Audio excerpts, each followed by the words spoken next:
לפני שאני אתייחס למה שבעיניי מאמן צריך להיות, אני רוצה להגיד מילה אחת למאומנים, לאלה שחושבים לקחת מאמן. סליחה. עצה הכי טובה שאני יכול לתת לכם, תשאירו את הארנק בבית. אם כי במציאות של היום זה בעיה, כי מועדונים למדו, וואנס אתם מגעצים כרטיס אשראי נשאר במערכת.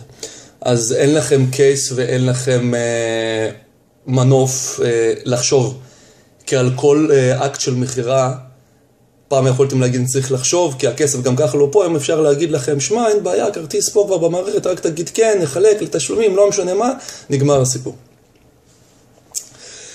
תשתדלו שלא עד כמה שאפשר. דבר שני, במיוחד לאלה שעובדים ברשתות הגדולות, ובכלל, אל תיפלו לפח של שלבים ומניסיון. השלב הגבוה, יש שלב 1, 2, 3, כוכב 1, 2, 3, דרגה של מאמן 1, 2, 3. לרוב זה לא משקף שום דבר. ולצערי הרב, הגדול, כי אין פיקוח במדינת ישראל על הדבר הזה, יש לי חברים שמתאמנים, שיודעים הרבה יותר ממאמנים של 1, 2, 3, 4, 5, 6, 7, 8, 100 וכן הלאה וכן הלאה.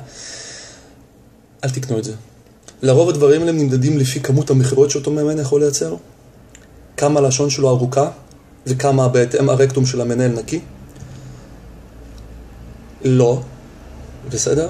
יש הרבה מאמנים שמתחילים את דרכם שהם טובים, כלומר, לא כך, זה יותר דינמיקה אישית, דיבורים, שאלות, הסתכלות, כלומר, קחו אורך נשימה של חודש כמה זמן, אם זה מעניין אתכם, תסתכלו. כי לבחור מאמן זה בדיוק כמו לבחור בית. אתה לא נכנס דירה, אמרת, כך. לא. זה דירה ועוד דירה ועוד דירה ופה ומים וזה. תתייחסו לזה בדיוק כמו לדירה, קחו את הזמן, תבדקו. תסתכלו באימונים חד פעמיים כמו ביטוח. כן? ביטוח שאתם משלמים לעצמכם, כלומר אתם עכשיו משלמים 200 שקל ביטוח, לעבוד עם מאמן, לראות, אף על פי שזה גם טריקי, כי תמיד אפשר לנסות ולהשתדל להשאיר רושם טוב, אבל עדיין זה איפשהו, וזה לא כמו לשים 2,400 או כמה שזה לא יהיה, כדי להתחייב לחבילה. כן, ואחרי זה כבר לא נעים ללכת, באדם נפגע, זו פרנסה שלו. אם כבר אתם נכנסים לשם אימון אחד. זהו בגדול. אין משהו שאפשר כי זה קשה, זה דינמיקה. המון הולך על כמה אני חביב תקשורתי וכמה אני יכול לתקשר קל ולמכור את עצמי. אז מה שנקרא, זה כמו ללכת בין הטיפות, אבל זה מה שיש. אבל לשני הדברים האלה, מה שאמרתי לכם עכשיו, תנסו להשאיר את הארנק שלכם בבית בכל מה שקשור למחירה אימפולסיבית מיידית, קנייה במקרה שלכם, ולא להתפתה על דרג גבוה, כי הוא לא משקף. זה לפחות משהו שיכול קצת, מה שנקרא, לחסוך לכם עוגמת נפש, ואני לא מדבר על כסף. כי מאמן טוב שווה גם 300 שקל אימון. בשקט. ואתם מרגישים את זה אחרי זה. פתאום כשאין כאבים אפשר ללכת ולעשות המון דברים, פתאום אתם מבינים שה-300 שקל זה הדבר הכי טוב שאתם משלמים פעם בשבוע, שווה כל שקל. ולעומת זאת, על אותה סקאלה אתה יכול להוציא גם 150 ולהגיד, בואי נע, קיבלתי את כל מה שרציתי אז. זה לא מדיד לכסף, שוב, בגלל שאין בארץ פיקוח, וזאת בעיה מאוד מאוד גדולה. אבל זה מחוץ לבלוג. למאמנים, לקולגות היקרים שלי, אני כן רוצה להגיד משהו. הדבר, וזה משהו שמנסים לדחוף לנו, מנסים, אני לא יודע מי, תעשייה, כן, אבל זו מילה מאוד מאוד גדולה להגיד, תעשייה זה בערך כמו אימון פונקציונלי, כאילו, מה זה, כן? מנסים להכתיב לנו איזה שהם, כל אותם כתבות, כל מיני השתלמויות, יש כל מיני חכמים שמדברים, להכתיב לנו שאנחנו משהו שאנחנו לא. עכשיו שימו לב, מאמן, המטרה שלו, זה דבר אחד ויחיד, וזה לחסוך למאומן עקומת למידה. אני יודע, חוויתי, ניסיתי, למדתי, השתלמתי, שילמתי, חוויתי, הזרקתי, בלעתי, הכיתי, you name it, כל מה שאתה חושב עליו. ואני יודע איך להביא אותך מנקודה א', כן, לנקודה ב', במסלול הכי קצר א', הכי בריא ב'. אתם יודעים מה אני עשיתי כשאני התחלתי את המקצוע? חיפשתי באינטרנט שבועות היפוקרטס, לשבוע שרופאים נוטים על עצמם.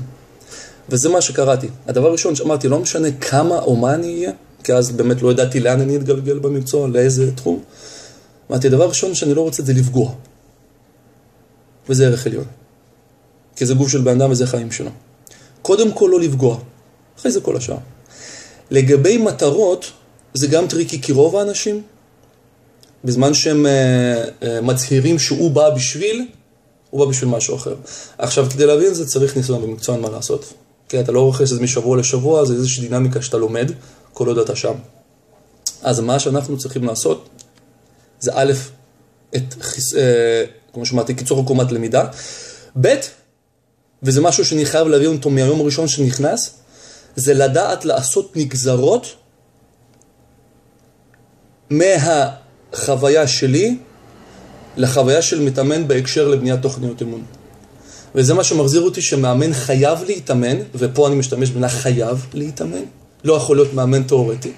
אני לא מאמין באנשים שהם קוראים מחקרים, ואז הם הופכים להיות מאמנים טובים, בלי שהם עד גבול מסוים, אתם יודעים מה כן, מאוד מאוד קטן. מעבר לזה אתה חייב ניסיון אישי. ושוב, ניסיון לא חייב להתפרש בקילוגרמים, הוא חייב להתפרש בעבודה, במאמץ, בתהליך. כי כן, כמו שג'ים ודלר אמר, לפני שאתה מחפש עצה או שואל מישהו עצה, תסתכל על הידיים שלו ועל השוקיים שלו. אם הם גמורים מיבלות, שפשופים, תאמין לו. אם יש לו ידיים של פסנתרן, תברח. בתחום שלנו זה נכון. ברגע שאני מתאמן, זה דבר אחד.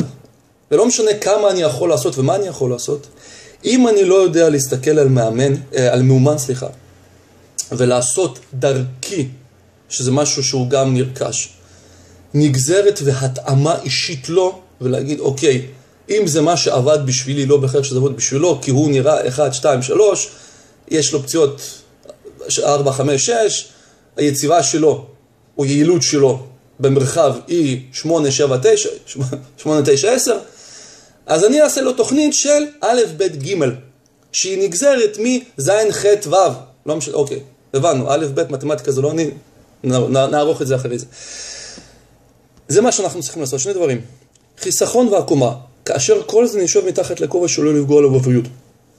הדבר השלישי שיצא מזה לבד, כמו שאמרתי בהתחלה, זה להבין למה באמת הבן אדם הזה מגיע אלינו. כי הרבה פעמים לא אחוזי השומן ולא ההיקפים, זה מה שמניע אותם. וזה הקהל הכי רחב שאתם אי פעם תפגשו. אני כרגע מוציא מחוץ לעניין את מפתחי הגוף המקצועיים, שהם לא רלוונטיים לכתבה, מה שאנחנו מדברים עכשיו, כי הם נישתיים. כנ"ל פאורליפטרים, כנ"ל ספורטאים מקצועיים מאוד. כלומר, אלה אנשים שיש להם את המשמעת, הם צריכים את המנויים הספציפיים שלהם, לא רלוונטי. קהל הרחב, לרוב שהוא מצהיר שהוא רוצה היקפים, זה לא בדיוק. הרבה פעמים היקפים זה משהו שהוא שטחי למדי. ודבר אחרון של עצה, וזה משהו שאני למדתי בדרך הקשה, אז אני יכול רק להעביר ולשתף אתכם, זה לא להפיל על המאומן שלנו את כל האחריות על התהליך. לא להאשים אותו, והוא לא צריך לסחוב את זה. עכשיו, למה אני מתכוון? המאומן חייב להיות חלק ושותף בתהליך אם הוא רוצה תוצאות, נקודה. אבל יש לו חיים, יש לו מקצוע, יש לו כאבי ראש משלו, אם יש לו ילדים, יש לו לחצים, יש לו המון דברים. השעה שהוא מגיע למועדון, וזה מה שאמרתי להבין מה הוא רוצה באמת, הוא בא כדי להתנתק, הוא בא כדי להתקדם, הוא בא לעשות משהו אחר. אני צריך להיות שם כדי א', לספק לו את החוויה, ב', לקחת אותו בכלים שיש לי ממקום למקום, ולא לפתוח כל פעם בנאומים של הסנאט היווני, של אם אתה לא תעשה ולא תשמור, וזה אתה לא תתקדם, הוא ילך. עכשיו, לא רק שהוא הולך, אנחנו גם עלולים לאבד חייל. כי הוא הולך ולא יחזור. כי הוא יבין שגם פה הוא נכשל, כי הוא לא מסוגל גם את זה לסחוב על הכתפיים שלו. אז אנא, קחו את התהליך הזה עליכם, תהפכו לו לשותף, אבל תנו לו לדעת שאת הקטע הארי אתם תסחרו. כי זה העבודה שלי. בסדר? שיהיה לנו שבוע טוב.